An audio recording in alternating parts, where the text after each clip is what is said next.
It was books that taught me that the things that tormented me most were the very things that connected me to all the people in the world and all the people who had ever been alive.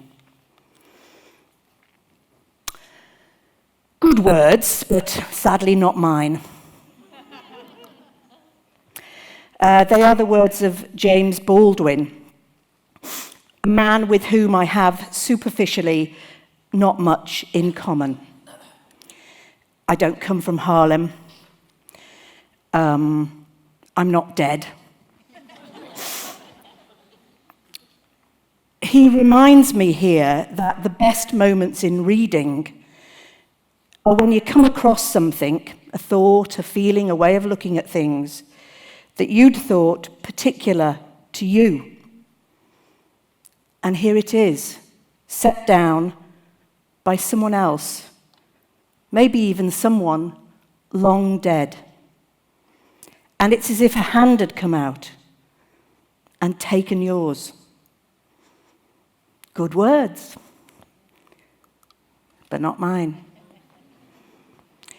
I don't have much superficially in common with Alan Bennett, though we are both Northerners and, as you can see from the background, a little messy.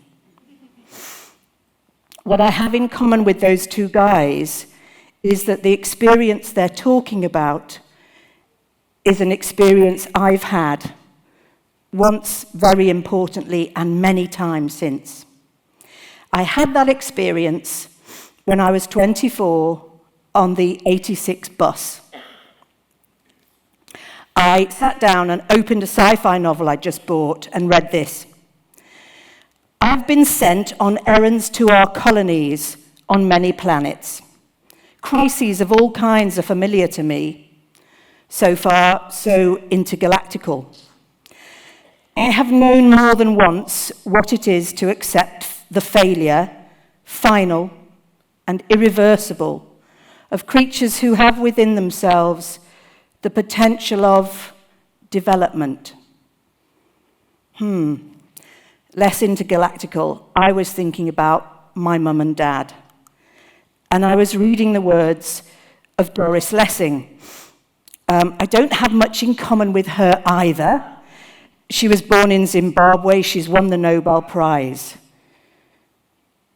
But I do have a very messy kitchen. So you can see there's some connection there. I was thinking of my parents when I read those words, the failure, final and irreversible, of creatures who have within themselves the potential. And Doris Lessing's words that day on the 86 bus crystallized a feeling I'd had, a sad feeling about the waste of their lives, into something for me. Don't waste your life. I loved reading. I didn't know what to do to not waste my life, so at the age of 24, with a small child in tow, I signed up for an English degree at the University of Liverpool. It was another 10 years until that moment on the bus became the thing I knew would be my work. And that thing was getting the message out that literature is not something you do on a course, but is a human tool created over the last, shall we say, 3,000, maybe 4,000 years to help humans survive and live well.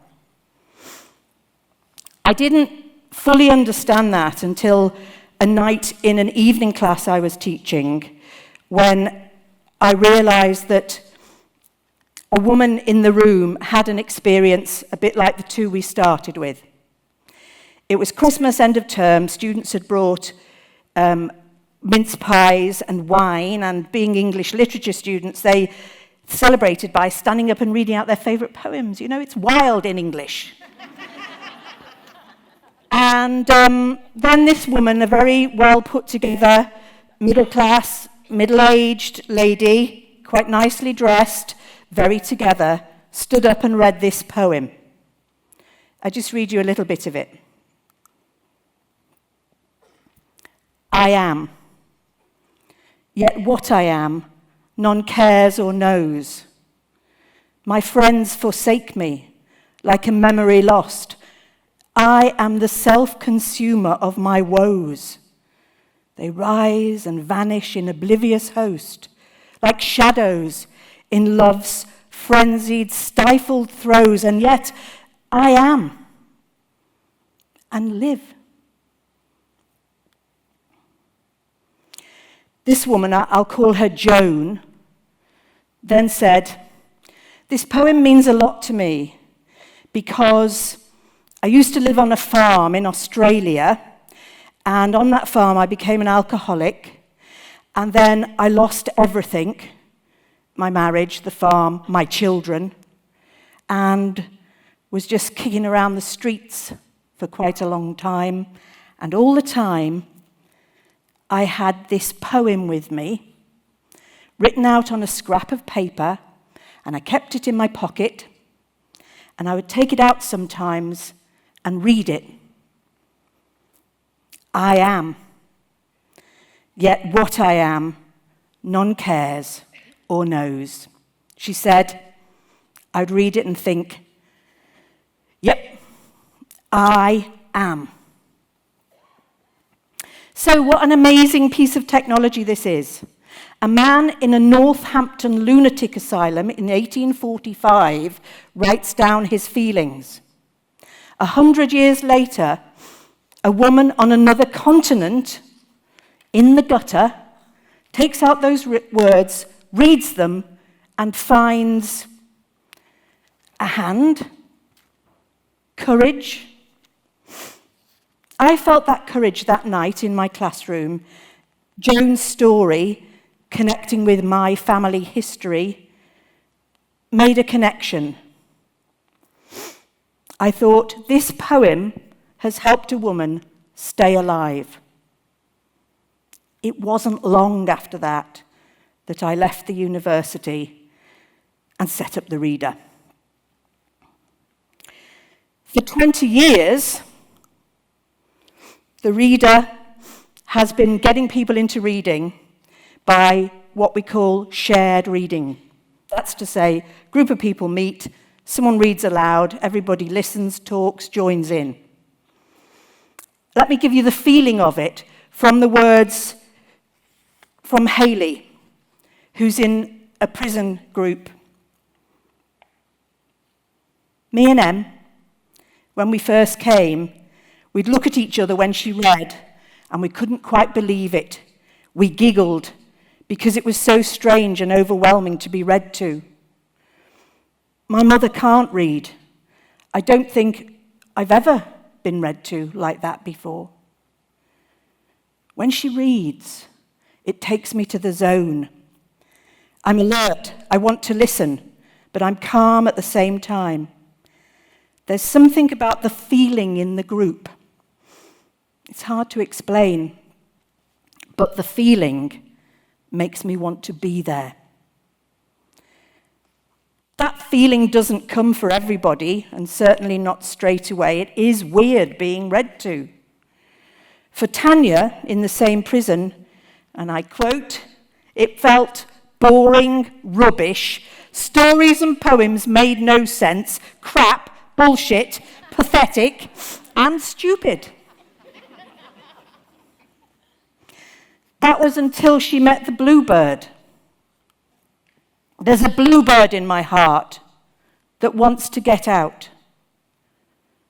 But I'm too tough for him. I say, stay in there. I'm not going to let anybody see you. There's a bluebird in my heart that wants to get out. But I pour whiskey on him and inhale cigarette smoke. There's a bluebird in my heart that wants to get out, but I'm too clever. I only let him out sometimes when everybody's asleep.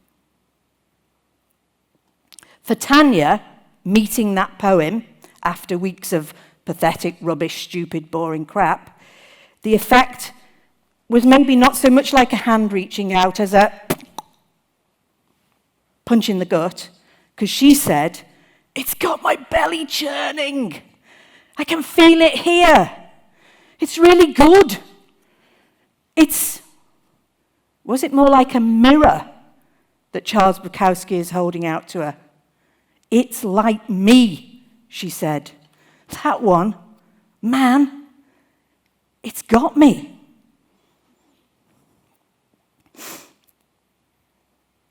A man in the very first group said to me long, long ago, "You need it, but you don't know you need it."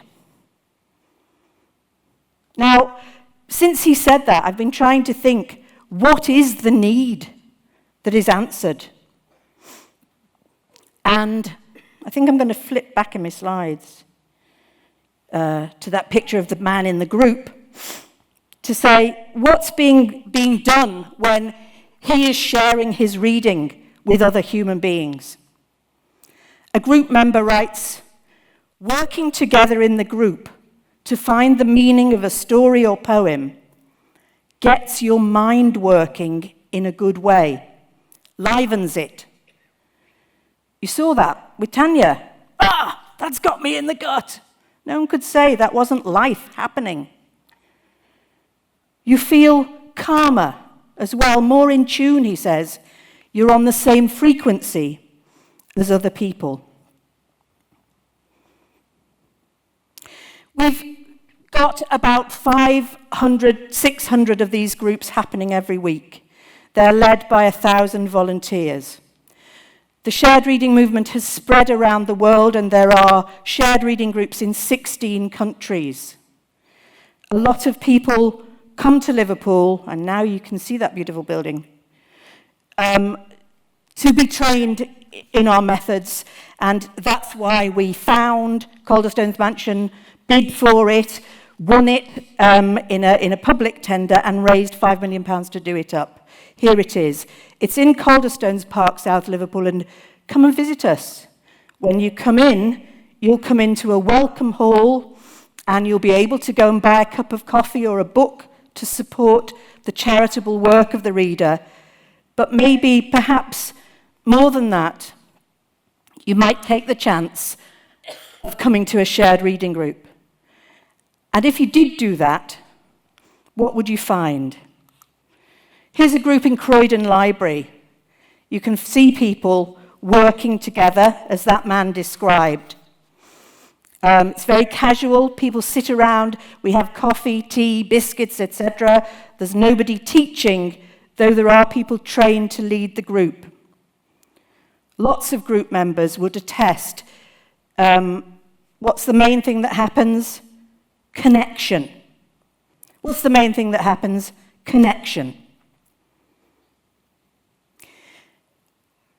People are listening and talking to each other, and it may be that that's the big thing about shared reading. As well as group members, we have testimony from people who lead the group, such as Dr. Helen Willows, who's telling me these groups are going to make a difference for people for whom another tablet is not going to work. You may wonder who those people are. It's the vast majority of us. 40% of us feel lonely. Depression is the world's biggest medical problem. Look at the number of antidepressants issued last year. I'm not saying that antidepressants aren't useful. I know people for whom they have been lifesavers. I'm just saying that for many of us, connecting with other humans may be a better way to do it. And I'm going to finish now by reading another poem. And as I read it, I want you to think of me, aged 24, on that 86 bus.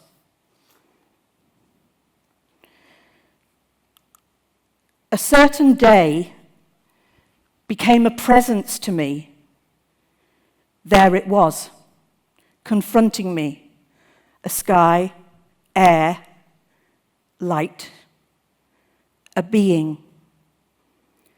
And before it started to descend from the height of noon, it leaned over and struck my shoulder as if with the flat of a sword, granting me honor and a task. The day's blow rang out, metallic. Or it was I. A bell awakened. And what I heard was my whole self saying and singing what it knew. I can. Ladies and gentlemen, I commend you to the book.